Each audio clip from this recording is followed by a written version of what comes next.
시청자 여러분 안녕하십니까? 초대석의 서한입니다. 인간이 살아가는 데 있어서 가장 필요한 두 가지를 꼽으라면 아마 보건과 복지 분야를 빼놓을 수가 없을 것입니다. 특히 보건 분야는 얼마 전에 메르스 사태를 겪으면서 그 심각성이 대두되고 있고요. 또 복지 분야는 초고령 사회로 진입하는 한국 사회에 이제는 필수 불가결한 존재가 됐습니다. 특히 복지 분야에서 국민들의 노후를 책임지는 곳이죠. 국민연금은 빼놓을 수가 없게 됐습니다. 게다가 전북 혁신도시로 이전한 상황이어서 도민들의 기대도 큰데요. 하지만 그 핵심 기관인 기금운용본부 이전을 두고 요즘 불안한 모습이 연출되고 있습니다. 그래서 오늘 초대석에서는 이 보건과 복지 분야에 대해서 이야기를 나눠보고자 하는데요. 보건복지 관련 쟁점들 국회 보건복지위원회 간사인 새정치민주연합 김성주 의원과 이야기 나눠보도록 하겠습니다. 안녕하세요. 예, 안녕하세요. 예, 새정치민주연합 김성주 의원입니다.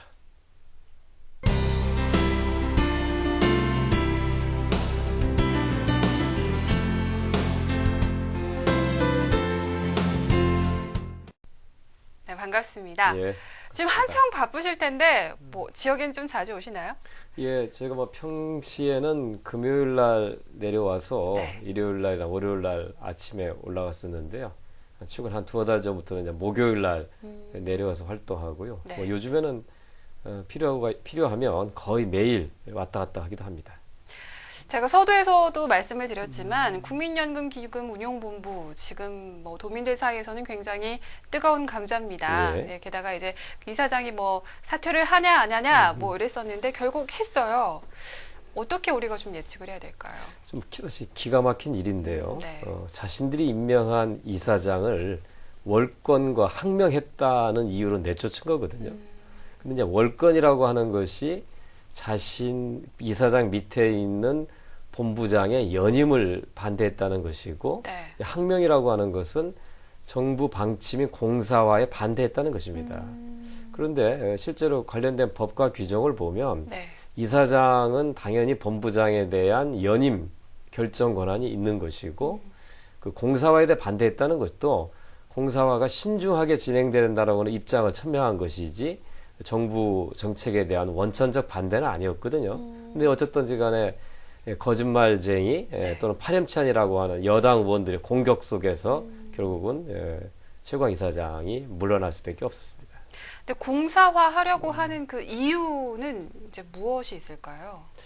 정부는 이제 표면적으로는 수익률을 올리기 위해서 전문성과 독립성을 강화해야 된다라고 하는 그런 논리를 내세우고 있는데요.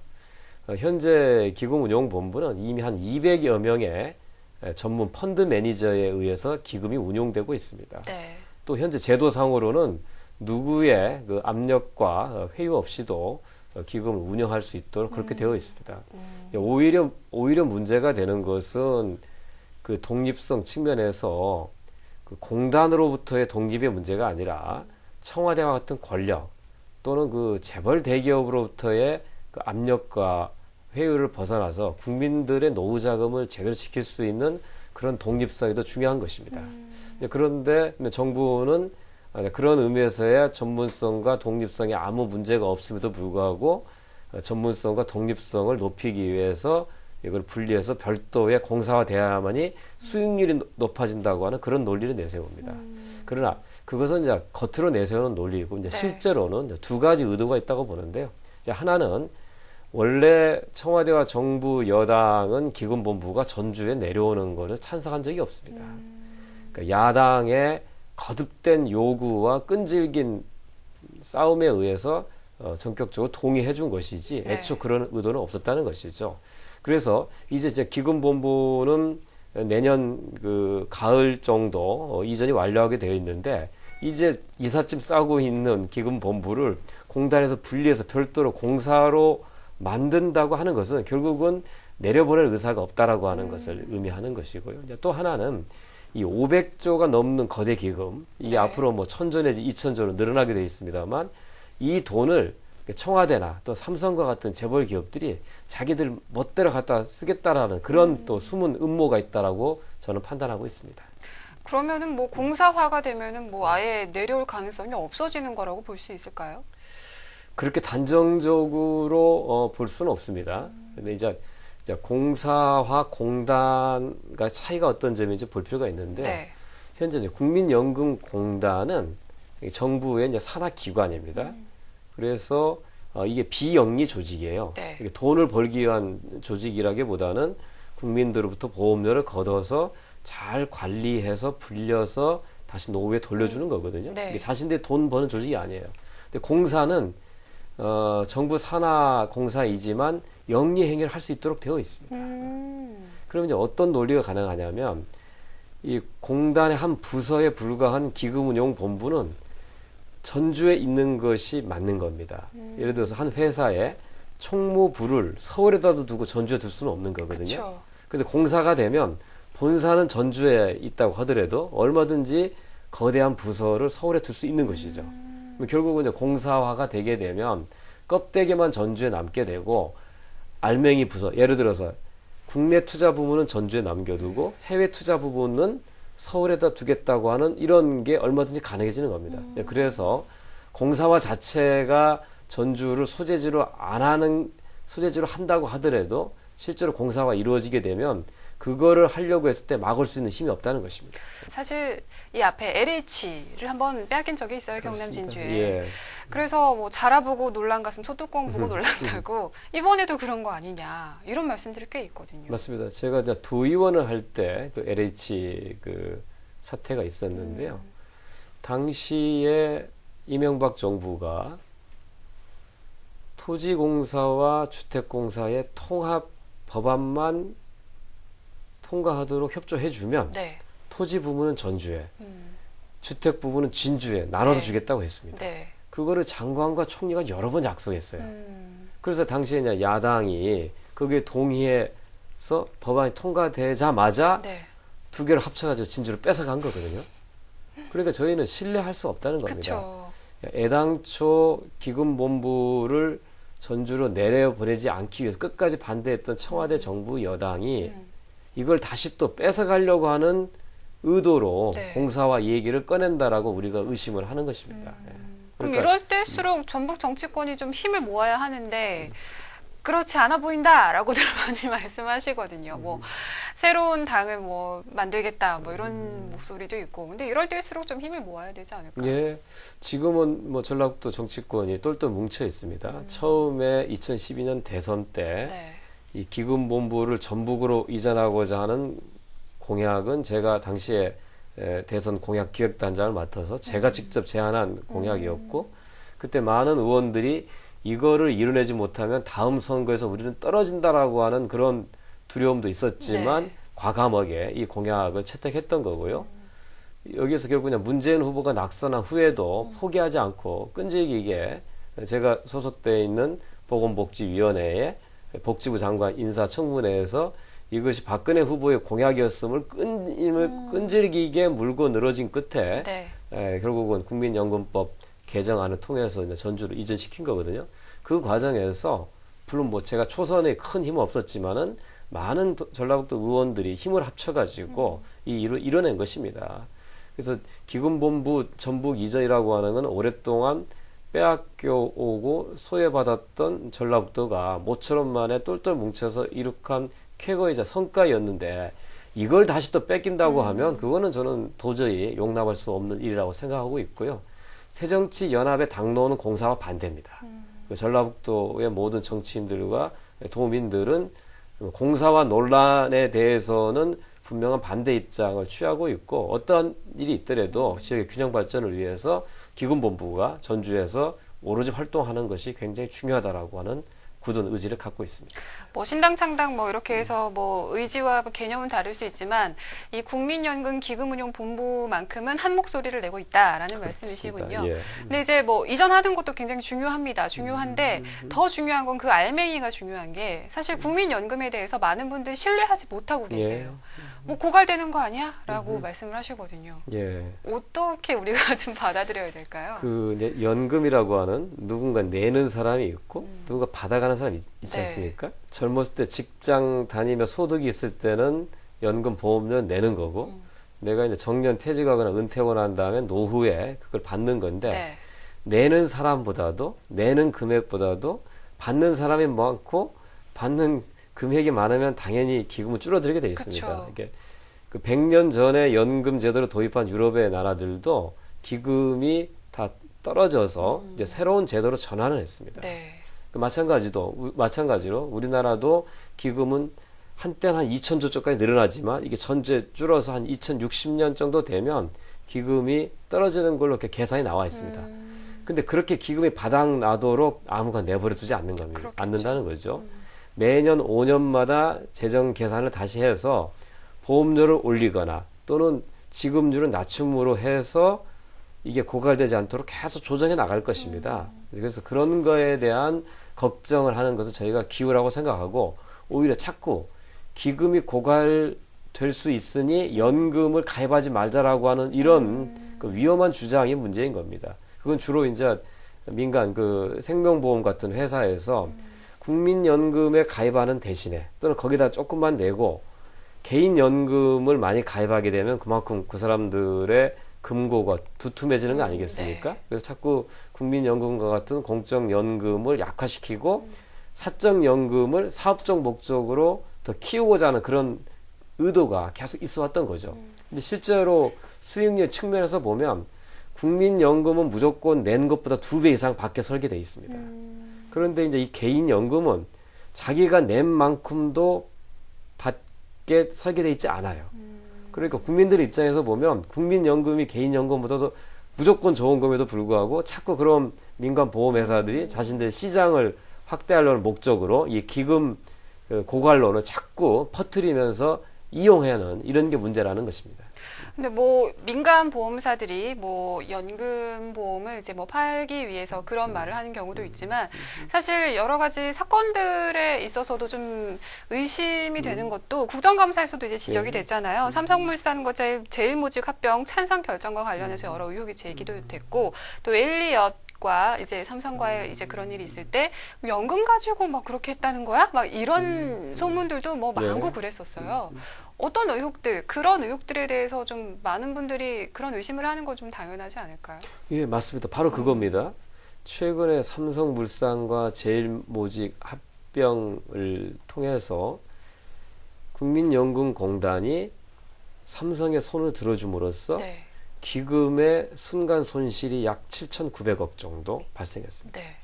거꾸로 삼성의 이재용 측에서는 약 3조 원의 이득이 발생했습니다.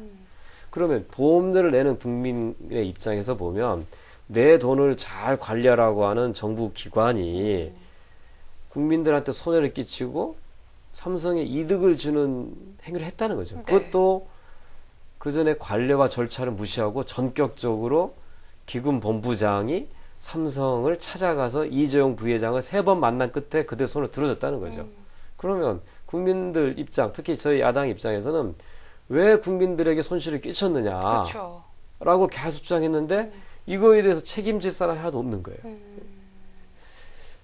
또 이전에 국민연금이 크게 손해본 게 하나가 그 용산 그 개발 투자입니다. 그래서 한 1,500억 정도의 손실이 봤는데 당시에 국민연금 내부에서는 이거는 위험한 투자다라고 반대했습니다. 네. 그런데 청와대에서 외압이 와서 그거 하라고 해서 결국은 날아간 거거든요.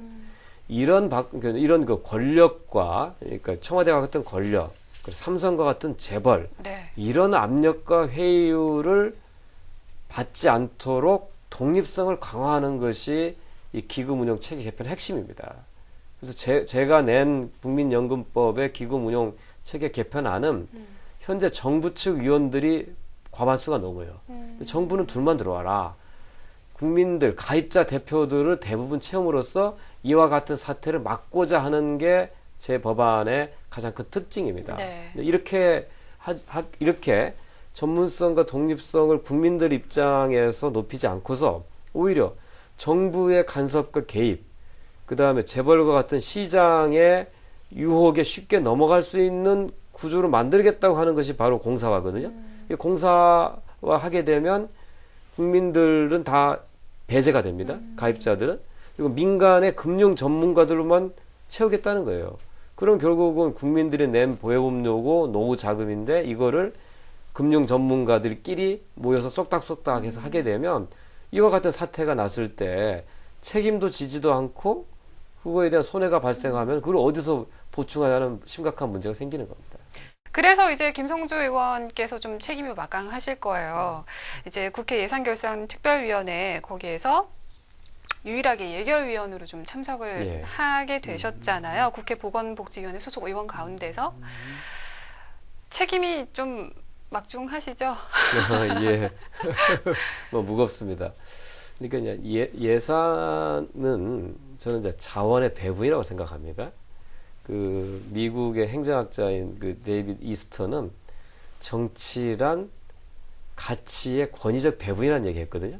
가치란 말은 쉬운 말로 하면 돈이고 배분은 분배라고 한다면 네. 국민들이 열심히 일해서 벌어들인 돈으로 조성된 예산을 사실 여기면 국민들이 내 세금으로 조성된 그렇죠. 예산을 잘 배분해야 되는 거죠. 균형 있게. 네. 어떻게? 계층적으로도 세대적으로도 지역적으로 잘 배분해서 한 나라가 잘 고루 잘 살 수 있게 만들어주는 게 바로 정치 역할이거든요. 근데 이제 우리는 실제로 권력을 독점하고 있는 소위 TK 세력들 자기 마음대로 예산을 갖다 놓은 거죠. 우리는 10원 예산 세우기도 힘든데 거기는 한 1,000억씩 몰래 쏙닥쏙닥 해가지고 예산 반영하고 또 증액됐다고 끌어가는 하더라고요. 이런 일들을 벌이기 때문에 전라북도 도민들이 울분이 터지는 것이거든요. 그래서 이런 것들을 막아내야 될 역할이 사실 야당의 역할이고 전라북도를 대표하는 입장에서 전라북도의 몫을 하나라도 더 찾기 위해서 해야 되는 역할이 이제 저한테 있는 거고요. 그보다도 더 크게 대한민국에 살고 있는 국민들한테 부자들은 그 부가 우리 사회로부터 온 거니까 그거를 세금이라는 형태로 사회에 돌려줘야 되는 거고 상대적으로 가난하고 힘없고 어려운 사람들은 그런 정부로부터 좀 도움을 받아서 살아갈 수 있도록 하는 것이 바로 저는 정치여야 된다 보는 거거든요.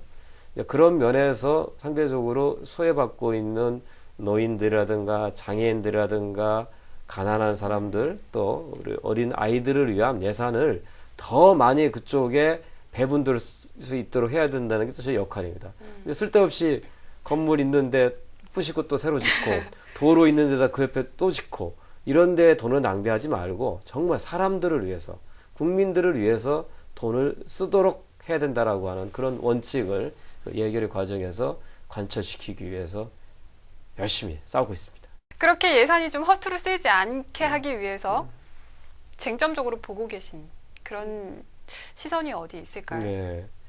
모든 예산과 법안은 반드시 뒤에 누군가 있습니다. 누군가 이해가 있는 거죠. 그 누군가가 다수의 국민이고 상대적으로 어려운 사람, 가난한 사람, 힘이 없는 사람이면 이건 좋은 사회죠. 그런데 이미 힘이 있는 사람, 이미 돈을 많이 가지고 있는 사람이 또 그걸 가져다 쓰겠다고 하면 사회의 격차는 더 심해지는 맞습니다. 거죠. 그러면 소수는 더 특권적으로 배를 불리는 데 비해서 다수의 국민들은 그로부터 소외되면서 살기가 힘들어지는 것이죠. 그래서 이제 그런 것들을 이제 막기 위해서는 특히 정치, 국회, 특히 야당 역할이 굉장히 중요합니다. 그런데 참 저희가 죄송스럽게도 야당은 소수파 야당이라서 아무리 주장을 해봐야 쪽수로 밀려서 뜻을 이루지 못하고 또 우리나라 언론 환경이 청와대 정부 여당에만 다 쏠려 있어서 야당이 뭐라고 주장을 해도 잘 보도를 안 해줍니다. 야당이 조금만 잘못하면 크게 보도하고 네. 야당이 잘한 일은 보도를 잘 안 해주니까 저희가 굉장히 힘들어하는 건 사실입니다. 이제 전북만에서 좀 필요한 정책들이 있을 거예요. 특히 전북은 농도인데다가 초고령 사회가 뭐 이미 다른 데보다 더 빠르잖아요. 어떤 복지 정책이 좀 필요하다고 보시나요? 예. 그러니까 전라북도가 조선 시대까지는 또는 본격적인 산업화가 되기 이전에 한 60년대까지만 해도 전라북도가 제일 잘 사는 지역이었습니다. 그쵸. 인구도 꽤 많았고 산업화 과정에서 영남 위주의 편중된 공업화 전략이 호남의 소외와 몰락을 낳았거든요. 근데 이제 지금은 그게 몇십 년 동안 누적됐기 때문에 네. 저희가 그걸 단시간에 회복하기는 어려울 것입니다. 그래서 이때 저는 뭐 큰 틀에서 복지정책뿐만 아니라 전라북도가 새로운 미래 먹거리를 만들기 위한 산업 정책을 잘 가져가야 한다고 생각하고요. 예를 들어서 며칠 전에 이 산업위 법안 소위로 통과했던 탄소 산업 육성 지원법 뭐 이런 걸 통해서 새로운 산업들을 자꾸 키워가야 됩니다. 또 혁신처 들어오는 기금본부를 통해서 국제 금융 도시로서의 비전도 좀 만들어가야 되고요. 네. 그런 어떤 신산업 전략이 필요하고요. 그러나 그렇게 한다고 하더라도 이미 고령화되고 있는 전라북도의 현실을 또 도외시해서는 안 된다고 봅니다. 자꾸 새로운 산업과 일차를 통해서 젊은 사람들이 남아있고 더 오도록 하는 정책을 씀과 아울러서 고령화되어 있는 그런 세대들을 위한 복지 정책에 대한 투자가 굉장히 중요합니다. 근데 이제 문제는 네. 전라북도처럼 가난한 지방자치단체가 전라북도의 어려운 사람들을 다 감당하기가 어렵다는 어렵죠. 것이죠. 그래서 결국은 중앙정부가 그 필요한 복지 재원을 마련해서 충분히 제공해 줄 필요가 있습니다. 그런데 이제 중앙정부는 자신들이 일부 내고 나머지를 이제 지방자치단체부터 부담하라고 하니까 서울 같은 부자는 별 문제가 없는데 그렇죠. 전라북도 같이 가난한 데는 그거에 정부가 준 돈에 맞춰서 대응 예산을 편성하니라고 등골을 휘는 거죠. 앞으로 뭐 이런 점에 대해서 계속해서 이제 문제를 지적하고 개선안을 마련하고 목소리를 높이셔야 하잖아요. 그래서 이제 한창 이제 예산 문제로 골머리를 앓고 계실 텐데 앞으로 계획 어떻게 되십니까? 예, 아마 우리나라 국민들의 실생활에 연관된 문제 한 80% 이상이 보건복지 관련된 문제일 것입니다. 그렇죠. 그래서 저희는 우리나라는 경제적으로는 세계 10대 강국이지만 복지는 후진국이거든요. 일단 복지에 대한 재원과 혜택을 더 늘리는 노력이 필요합니다. 그런데 조금만 그걸 늘리려고 얘기해도 무슨 세금 폭탄이니 복지병이냐는 이런 얘기들을 청와대 정부 여당이 나서서 엄살을 부려대니까 네. 국민들의 복지 혜택이 늘어나기는커녕 거꾸로 후퇴하는 문제가 있습니다. 그래서 저희들은 당면하게는 박근혜 정부가 공약했던 최소한의 복지 약속마저도 파기하려고 하는 이런 노력들을 막아내고 국민들한테 실질적으로 도움이 될 수 있는 복지 정책이 이루어질 수 있도록 하는 노력을 기울임과 함께 네. 앞으로 더 많은 그 복지와 그다음에 건강에 대한 국가 정책들이 국민들한테 좋은 생활을 보장할 수 있도록 하는 그런 노력을 기울여갈 생각입니다.